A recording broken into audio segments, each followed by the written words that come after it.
Hey everybody, Jake here with TrendSpider to go over some of the charts into this weekend. This is really a follow-up video from last weekend, kind of going along with what we were analyzing and seeing how those things have progressed, and just looking at some overall numbers, and they're pretty impressive on the SPY side especially. So we're looking at the daily chart here. If you guys remember from last week, what we were really doing was we were having trouble breaking through this previous area of supply. So remember, we were all the way down here a couple weeks ago. If I kind of fix the chart here. Remember, a couple weeks ago, we were right here. We were just getting into this volume gap. And so if I kind of optimize the chart here again and show you guys, I mean, we literally went straight through the volume gap. We found quite a bit of I don't want to say resistance, but supply here, consolidation, people breaking even, somebody buying up those shares to go long. And so there was kind of a battle between the bulls and the bears last week at this supply zone. But now, since the price is above this area, we can now call this a demand zone. The reason we can call it a demand zone is because now this is where we know buyers stepped in because the price was able to move up. So now if the price moves back down, this is actually what I'd call a break-even zone, and then I would call it demand because this is obviously where there was demand to outpace supply in order for the price to break through. So from a anchored volume by price standpoint, this is what I wanted to point out. We can see here we anchored the volume by price from this just top candle here on February 19th. And we also anchored the VWAP from the February 19th high. This is important for a number of reasons, and I'll get into that in a little bit with the leaders versus the laggards. So one thing we can also see here, just going back in time and recapping from the last couple weeks, notice how this area of Alphatrends anchored VWAP support was in confluence with this big area of volume here. Back in the day, before all of this price action had happened, this volume block was actually lower down here. But as price progresses, these volume areas change because new price action happens, volume areas change, and it's pretty interesting to see how these volume zones have changed over the last couple weeks. So, just showing you guys, here we had this anchored VWAP. One thing that I really want to say that's really cool here is if you turned on the raindrop charts, you can see that there was a blue raindrop right on the Alphatrends anchored VWAP from that initial move up. You pulled back, and then you have this blue raindrop right on the Alphatrends anchored VWAP before your next leg up. What's really interesting is, notice what happened yesterday or 2 days ago. We had this blue raindrop, and then we had the next leg up. Blue raindrops can be really crucial for being able to identify areas, not only kind of bottoming areas or reversal areas, not just bottoming, but actual topping areas too. But what's really interesting is the fact that you're able to kind of identify these blue raindrop zones sometimes as just the area for the next leg up. So what's really interesting here is the fact that we were able to, one second, let me pull this back up. We were able to really see these blue raindrops have formed both times within these demand zones. So we had the blue raindrop here, we had the blue raindrop here, and so now you can see we are making our way through the volume gap above. So what's really interesting here is the fact that we can see that, one, we broke through this previous volume gap very quickly. We now have this demand zone or this break-even zone because remember, before it was a break-even zone for people that were holding at a loss. Now it's a break-even zone for people, if the price breaks down, they're breaking back even from where they're holding in the 270s. Now above, we can also technically call these supply zones, and essentially these are just break-even zones too. These are break-even zones because these are break-even points for people who bought way too early in the 290s and the 300s when everyone's like, oh, our 10% dips here, might as well buy everything. These are those people, and you can see them here. So as the price starts to move up, these people may start to break even, similar to these people here before we hit this zone. These people may start to add to the supply because they're breaking even. And then some of the people who entered in the upper 270s up here in the upper 290s and 300s, they may say, well, I'm up literally almost 10% in X amount of weeks, I'm getting out. So we're going to have a confluence of supply zones hit in the next couple weeks, and that's where things are really going to get interesting, because not only are we hitting these zones where people are finally breaking even that bought too early, but we're also running into those people who are now going to be taking profit on this historic run. So that's why I have this weekly chart up as well. If you look at the 2008 drop versus the 2020 drop, you can see that once we bottomed here, and this chart is not saying that we're going to bottom in 2020 and this is the bottom, or that we're just going to go straight up from here.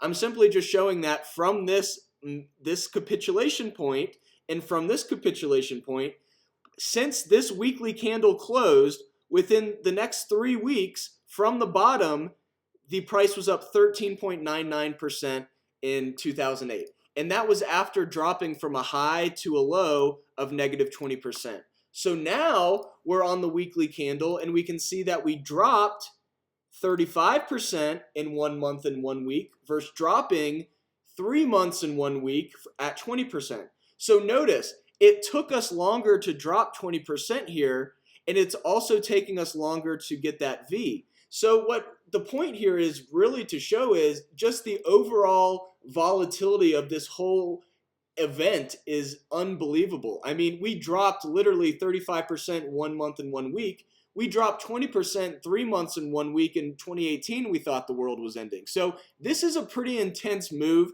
And so you have to expect a very intense move to the upside as well. And boy, have we got it. 31% from the very bottom here. Within 3 weeks since we bottomed this week, we are up 31% from that bottom. So this is pretty impressive, I gotta say. We'll just have to see what happens, but just from an anchored VWAP perspective from a longer term chart, if we go back and see where this anchored VWAP is from December of 2018, note, and sometimes it will anchor differently if I anchored this originally on a longer term chart, but let's anchor it from this point. And remember, if you want to add this this indicator, all you need to do is right click on the candle you want to add it to. But same thing, right? We anchor it from here. It was support here. It then becomes support again once we start breaking down.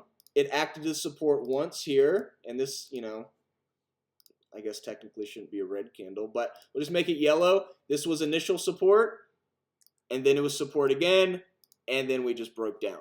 So this is important because now we are back above this line, and this is kind of a status quo changer. Can we maybe break to the upside, pull back, and retest this? Very similar to what we did on the downside. Remember, we pulled back, tested it, move up, pull back, continue. So at this time, do we keep going up, pull back, retest, and then continue up?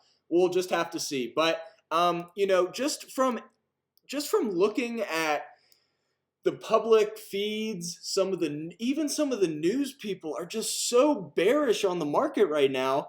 I mean, I'm not like the most bullish person on the market right now, but I know when there's too many bears in the market, you can only melt up. And that's essentially what we're seeing right now. Does it mean that the bears are going to be wrong over the longer term? No, but for now, people are essentially getting squeezed out of their short positions, and that's really what's adding fuel to this rally. So from a SPY perspective, we kind of went over everything. Remember, this break-even zone, which was previous supply, has now acted as kind of your stair step for the next move up, acting as that base level. Our supply zones are above, shown by these bigger volume bars. And then from a longer term perspective, we are just on an absolute rip. So it'll be interesting to see if this rip continues. Either way, I don't have a bias here. I'm just going to play it like I see it. But the thing that I really want to focus on here is laggards versus leaders. So if we get rid of this anchored VWAP here, notice something that's really interesting, right? We're looking at SPY. Notice that we broke through this Alphatrends anchored VWAP on April 7th and are, moving up very nicely from it. If we go to something like IWM, notice that we're still lagging on IWM. We are just now hitting the anchored VWAP, and we found resistance multiple times on that zone last week. So you can see it here, from a daily perspective on the left. You can see where we anchored it, and you can see that this area, it's not perfect. You're going to have some margin of error around this line, but you can see this has acted as resistance multiple times. And then if we anchor the Alphatrends anchored VWAP from this bottom point, notice how this has really kind of been an area of support. So if we anchor this period again, this is what I like to do a lot of the time. I'll anchor it from this low, and then I'll anchor it from the pullback from the initial impulse move. This is all stuff that Brian Shannon taught me pretty much personally, which is just so cool to be able to show how this actually really does work. And so if we anchor it from this point, notice how perfectly the price not only respected the anchored VWAP, but this is why it's important to use the anchored VWAP and the anchored volume by price. Because notice if you were just using the anchored VWAP here from the April 3rd reversal point, you would have gotten stopped out. But if you were able to see the volume profile since February 20th here showed that there was a ton of volume holding here. So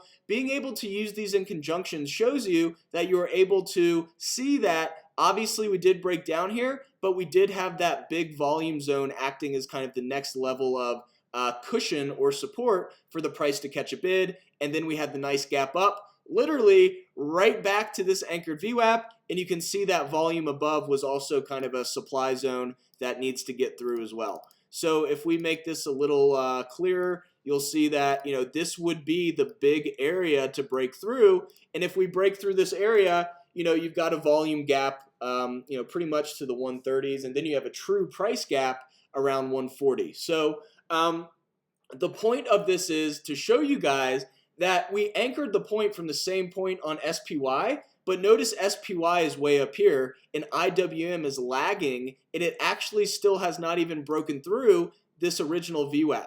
So is IWM going to be a laggard into next week? We'll have to see, but just from this perspective, looking at those laggards versus the leaders is definitely something that's been a way to make money in this market. And I've got a lot of other examples I'll go over here shortly.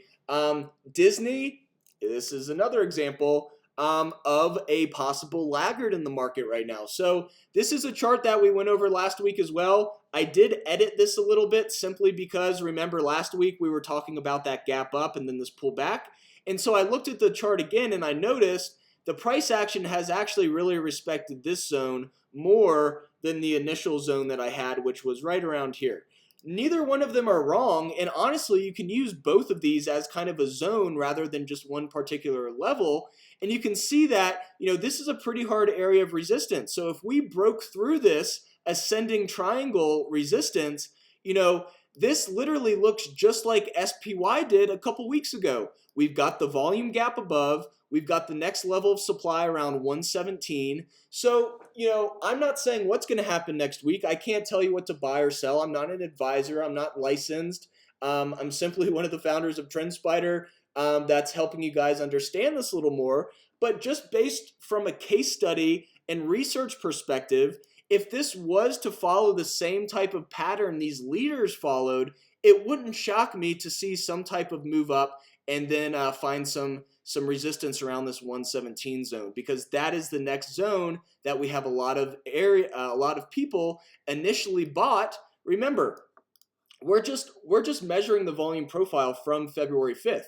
So we know that this volume that's showing from 114 to 118, well, the price action has not hit that area down here. So we know that this little cluster of candles is this volume. So this volume bar right here is all of the people, including my mom called me and said, hey, buy Disney at 117. She was one of those people that thought this was a mega discount right here at 116. So naturally, these people, if the price gets back here, are now going to break even, and maybe some people are going to say, okay, I'm out, I'm going to break even. Or some people also may say, hey, I bought it 100, it's at 117 now, I may take some off the table, and then that's where you get these supply zones that form. So just based on Disney, notice that this is a laggard. Remember, we're defining a laggard as simply a move that has not moved through this Alphatrends anchored VWAP yet. So this is an interesting one into next week. And then from a weekly perspective, you can see this is something I love to do, and this is something that Ben last week mentioned, using the anchored VWAP like this, but essentially creating these ribbons where you create an Alphatrends anchored VWAP from these essential kind of pivot zones. And so we've got one here. This was the bottom. We've got another pullback and then a bottom here. And we've got another one here. And this is another thing Brian taught me. If you want to kind of create these ribbons, this is something that's really interesting. And as I mentioned, Ben went over this last week. Brian just does a great job at showing this on his website. And that's how I've been able to learn these types of things. Notice how well this anchored VWAP here acted as support multiple times as we kind of formed a base before blasting off here in March of 2019. So notice that obviously these areas are going to be support if we break down once again. And look, they were perfect support. We did have some moves down here that were just unavoidable, I think. Some of these moves, I think, were really just margin calls. When you have forced selling, you don't have technical indicators being respected, because when you have a margin call, you're not looking at like, okay, I'll sell, if we drop another 10 cents. Your broker says, no, we're selling now. And at that point, if you're a big enough player in the market and you get a margin call, you're going to initially break these technical trends that should have held. And you'll see that they had, after this caught a base, they did hold. So the market is all about being able to understand those other participants in the market, being able to understand that sometimes you're going to have forced selling in the market, which is going to invalidate those technical levels of interest below or above. So that is Disney. That is an idea of just looking at SPY and then looking at some of these things like IWM and Disney as laggard plays. This is not advice to go buy Disney on Monday at all. This is just an example of these are tickers that have not broken through this area yet. This could prove as an area of resistance and be the next pivot area for a breakdown into Monday too. So just because this is setting up and SPY did something 2 weeks ago does not mean this is going to set up and do the same thing. But it is something that, is a pattern that has formed in the past on a different ticker. And so it's important to look at those things and see what's the potential of possibly repeating that. And, we have no idea.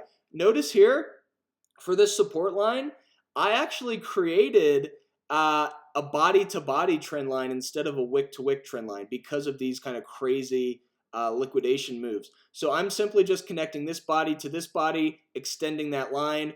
Notice here that we actually broke down through this area. But if I anchor these VWAPs from these 3 candles here to kind of get an average VWAP, if you will, from this zone, you'll see something really interesting. You'll notice that the price literally just cushioned right in these 3 zones, and you were able to see that we actually did not break down yet. I personally was in this trade and still am in this trade into next week. And this was the reason I stayed in the trade. I was like, oh crap, this is breaking down the trend line support, but these anchored VWAPs are still holding. And what do we have? A nice bounce the next day. We'll just have to see what happens into next week. I want to share my positions, one, to show you guys that I'm not just going over these charts to be theoretical. These are trades that the team actually makes. We don't have like a team account or something that we trade. We all trade individually. But these are the types of setups that we play simply because we've done the research and we've seen that they work some of the time. Not all, like anything, but they do work. I'd say over 50% of the time. And there's something that I've found some success in. So just one way to look at the market. Let's go into I would say kind of the middle part of this show, I want to dive into another laggard in the market. This is USO, so oil pretty much in general. If you look at USO, you can see that we have continued to just hit rock bottom. We have not necessarily hit a new bottom from the March 30th low, which you can see on the daily chart. But what you can see on the 65-minute chart is the fact that we've got three huge gaps above. We've got a gap that starts around 447 and goes to about 460. We've got another gap that starts at 480 to 487. And then we've got this final big gap up here that didn't fully fill, and it starts around 578 and goes to 582. So if you do want to check out this gap snake, all you do is go to the indicators, type in gap snake, and then you're able to turn it on and off here. So this allows me to easily identify those gap zones above or below, depending on what chart I'm looking at. And so this is a cool example of USO showing quite a bit of Swiss cheese above, what I like to call it, because essentially these are just holes in price above. So if we go to the daily, this is something that's really interesting. This is Divergence. Divergence is not something that's proprietary to TrendSpider or anything like that. Just simply kind of more of a case study on using lower indicators. But this is where things get interesting, right? Technically, if we start from March 9th, you can see that we hit this bottom here at 650, and we bottomed on the Williams percent range at negative 99.46, which you can see in this area here. You can see negative 99.46. And then as we continue down, the price hits new lows. But from this particular period here, notice that we bounced. And so we are technically still showing divergence here. Now, this is something that can easily happen as well. Bam. Divergence is completely invalidated. So don't look at this chart and say, oh my gosh, divergence, gotta buy. But this is something that you're gonna see before divergence fully materializes. The question is does this next couple day price action, does it mess with the percent range enough to break it through this divergence? Or do you get a hold here and a move up? So that is something that, who knows what's going to happen. The thing that I think is very interesting is, one, obviously you've got the percent range divergence, but two, you can see since this February 20th high, you can see how much of that volume has been accumulating at these particular zones around 420 to 430. And so naturally, it's going to be hard for the price to break down here, at least for participants since February 20th, because most of the people are holding at break even. If the price continues to drop, people are going to have to start selling at a loss, which, as we'll see here on CHK in a second, does happen. So this is USO. Personally, it does look like USO could be a laggard in the market. If the market wants to continue up, it needs more participants from different sectors, and the oil sector is one that definitely has not participated yet and may be something that helps the markets continue to gain steam. I have no idea what's going to happen. We'll just have to see into next week. Going into CHK, this is one that I went over last week as well. An absolute crap show, to be nice with the language there. What I want to show on CHK is pretty much what I just showed on USO. And that's this divergence. This is probably one of the not best trades that I've made, but I've been in this situation before with CHK. The reason why I want to go over this trade is simply to essentially go over the same exact thing that I was going over about 2 weeks ago when I mentioned CHK, right? CHK is not only a laggard and a bankrupt piece of crap company, but this is those times where these bankrupt companies, they can literally rip like 200 or 300%. I'm not saying CHK is going to do that. Please, I would recommend just watching this and seeing how it unfolds. I personally am in this trade just as a personal trader, because I've traded CHK for the last 10 years. But I'm getting destroyed right now. So this is an unprecedented time. CHK is essentially going bankrupt. So the point of the story here, the moral of the story is, one, technicals are not always going to work like you think, when you've got a massive reverse split, and you've got just an horrible overall environment in oil, which just continues to kill CHK. So my point here is, one, that technicals will not always pick up the fundamental picture, which can be horrible and invalidate a lot of the things we see. So the thing that I want to mention here is simply just, one, the percent range. I have seen divergence this close where literally I have to go to each point and see what the actual value is to see if there's divergence. This is the 65-minute candle on CHK.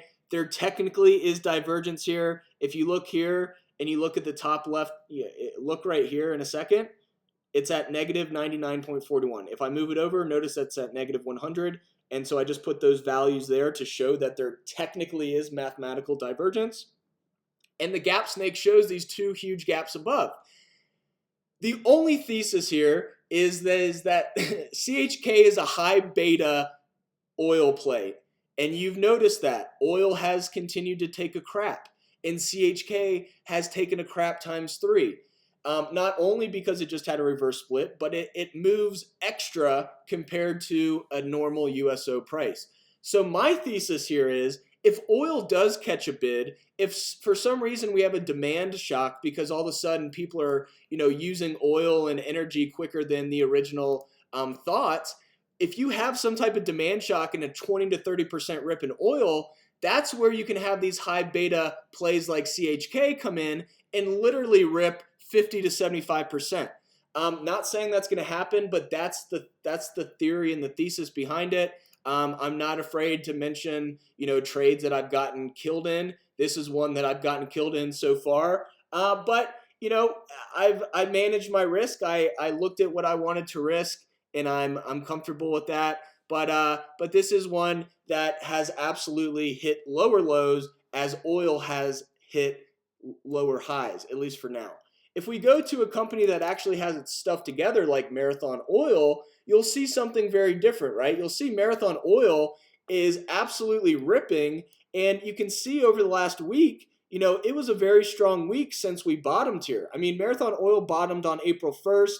You had this same exact divergence. Notice we're hitting lower lows here, higher lows on the Williams percent range, and then you've got that bounce.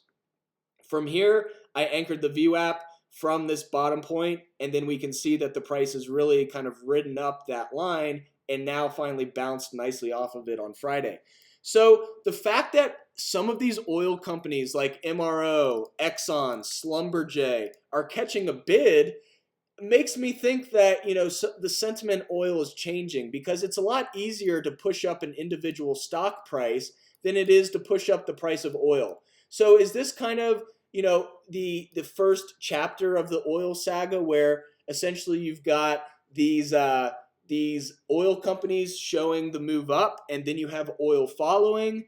We'll just have to see. But this is Schlumberger. This is another one that's really cool, that highlights the anchored VWAP and the anchored volume by price. Notice here, if we anchored the volume weighted average price from this bottoming point here on March 18th, the price literally found a perfect area of support here. Notice that we did break through it on April 16th, but then you can see if we had the volume by price in here too, we could see that the price had plenty of cushion here, which is something that we went over before here on what was that, Disney or IWM, where essentially you've got this pullback, and then you've got this this kind of precise line, but then you've also got this base that's creating a cushion too. So using them in conjunction is really helpful. Notice that I'm not anchoring the VWAP from the same point I'm anchoring the volume by price. I'm anchoring the volume by price from the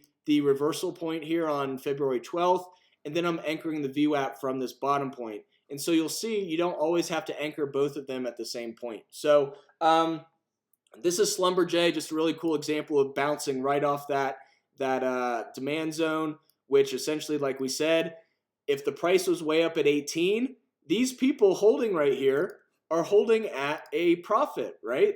They were holding at 14. So up here, they're holding at 18. They're holding at a decent profit. So as the price drops quickly and people are back to break even, supply dries up, demand starts to outpace supply, and you've got your reversal in price. So that is SLB.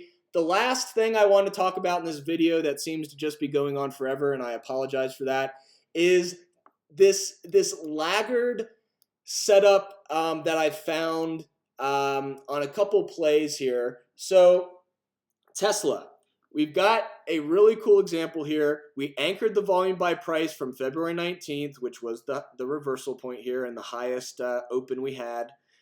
And then I anchored the volume weighted average price here as well. And so you can see what happened is, note, and this volume base was here. As the price dropped and kind of bounced, this volume bar was already here. So what was interesting was the price started breaking down from this volume bar. And it's like, that's weird. You know, this should act as an area of support. Well, what happened was you had this final shakeout. You've got the anchored VWAP here that also broke down. So pretty much you just had everybody shook out. And then you've got this hard reversal up to go and break through this volume base and then break up to new highs. And notice now the price is having a hard time breaking through this area of supply above. And remember, this area of supply here is simply just these people that bought too early and are now breaking even. So when I move this rectangle over, you know, these are the candles that are representing this big area here. Now remember, as the last 4 days have come in, this volume zone is going to change because now you've got participants for the last 3 days adding to the volume at this price. So this bar was not as big when we were down here because at that point you only had these participants. Now you've got these 4 bars or candles also adding to this supply zone or this just overall volume zone. So that's Tesla. Notice what happened, right? The overall theme here is we broke down originally through this point of control and then moved back up. So that's Tesla. Let's go to SPCE, space. This is one that did the exact same thing, right? We've got this volume base being created. We've got the breakdown of the volume base here, and it's like, whoa, are we going to retest lows? Notice that this previous low, the bottom held, and then this low here held the previous bottom low here, and then you've got your reversal. So as I mentioned, the whole point of this video is to, you know, identify those leaders and laggards.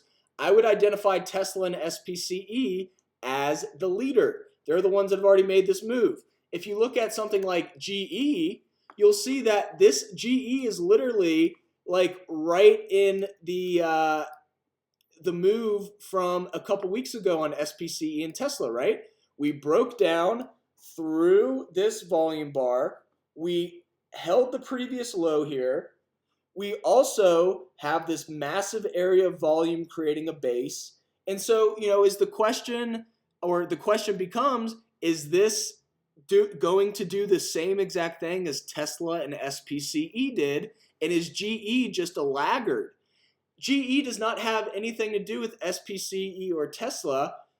Oh, kind of. I mean, GE could possibly, you know, supply some of the space galactic, you know, materials, but overall, you know, these are really just showing a disconnect between some of the sectors. Some of these sectors need to catch up, i.e. they're lagging the leaders. And so is GE one of those that is going to be lagging and then has to catch up to the leaders into the week ahead or the next few weeks ahead? We'll just have to see.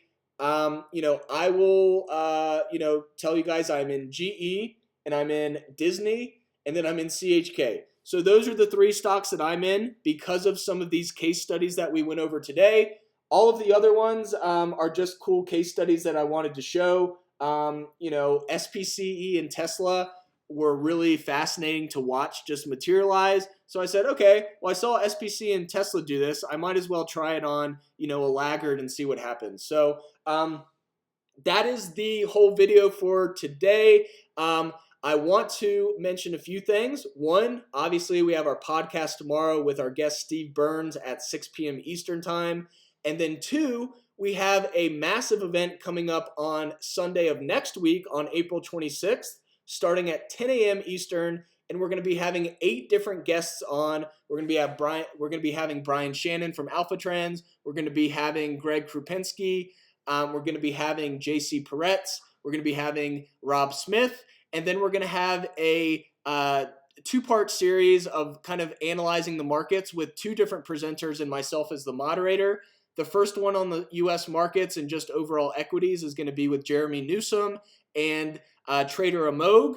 And then the Forex and crypto one will be with Nebraska Gooner and Austin Silver. All of these guys you can find on Twitter and check them out before the event, but make sure to mark your calendars for April 26th, starting at 10 a.m. Eastern. It's going to be a ton of information for you guys, and I probably won't be doing a video next week just because we're going to be talking about all that stuff in the event on Sunday. So hopefully this video helped. If you like these videos, make sure to subscribe and comment, and we will see you, I'm sure, in a few days when we do another market update, either on Tuesday or Wednesday.